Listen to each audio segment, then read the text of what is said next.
ពាក្យថាសារៈផញ្ញៈនឹងសារៈផញ្ញៈនឹងប្រែថាសូត្រដោយប្រើសម្លេងប៉ុន្តែលោកប្រយ័ត្នក្នុងគម្ពីរលោកប្រាប់ថាប្រយ័ត្នកុំឲ្យខូចអក្សរ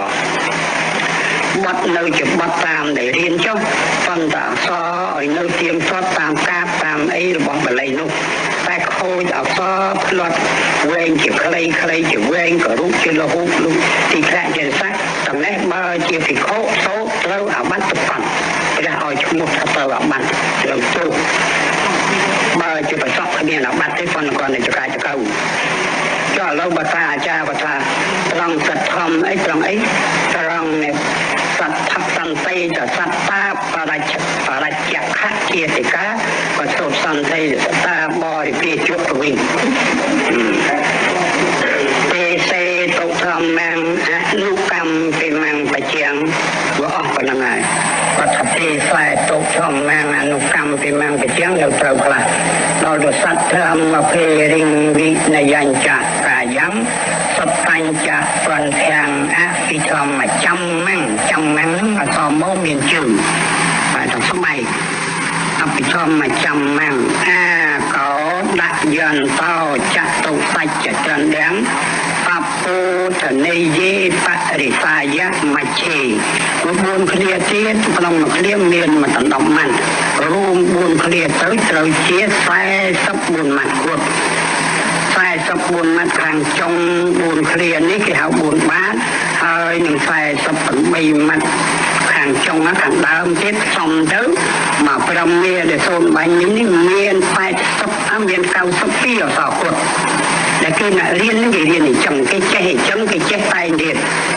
គាត់ថាលោកសង្ឃឥឡូវចេះអីស្មើលោកពីដើមលោកថាថ្មីអញមិនទៅជឿទេអញ្ចឹងគាត់ឲ្យមានថាថតថ្មីពីព្រោះគាត់ថ្មីពីគាត់នោះអុយថតគាត់ថាថតចាស់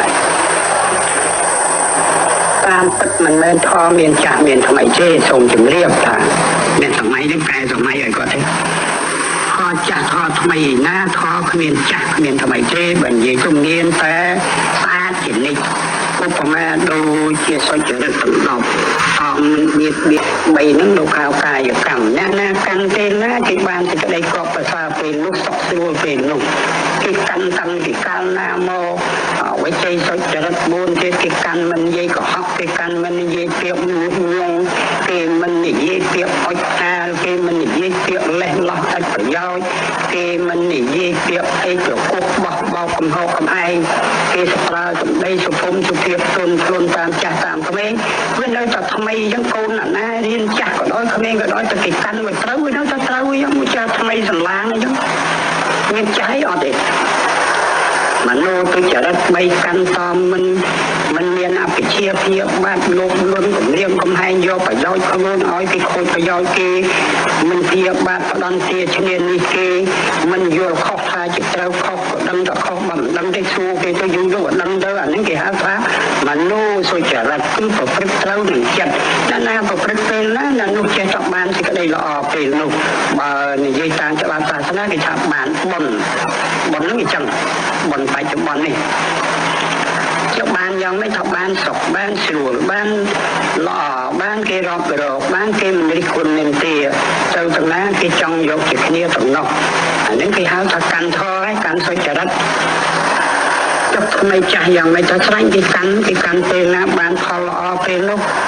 ចុះឥឡូវគាត់ថាមានធរចាស់បើធរចាស់នោះមានដូចកំបិតដូចគ្រឿងប្រើប្រាស់តើវាចាស់ហើយមានកម្រិលកំបិតតែចាស់ហើយស្ដាប់មិនមុតទេចេះចាប់ផ្ញើចាប់ទៅហើយបើថាគាត់កាន់ធរចាស់គឺធរដែលមិនដឹងអីនោះតែសូត្រទៅមិនដឹងគេនិយាយទៅអីឬថាគាត់សូត្រចឹង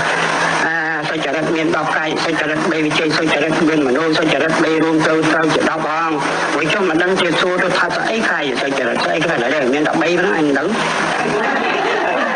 គាត់ថាហ្នឹងធរចាស់បើធរចាស់ដូចជាមិត្តប្រចាស់ហើយមានតែរិលមានតែរិចកាប់មុតសម្លៀងនឹងកើតបើចឹងមានតែកាន់ធរកំរិលណែអាត្មានិយាយហ្នឹងមិនមែននេះគុណនឹងទៀតទេដើម្បីឲ្យលោកអ្នកសួរពីសម័យនេះយល់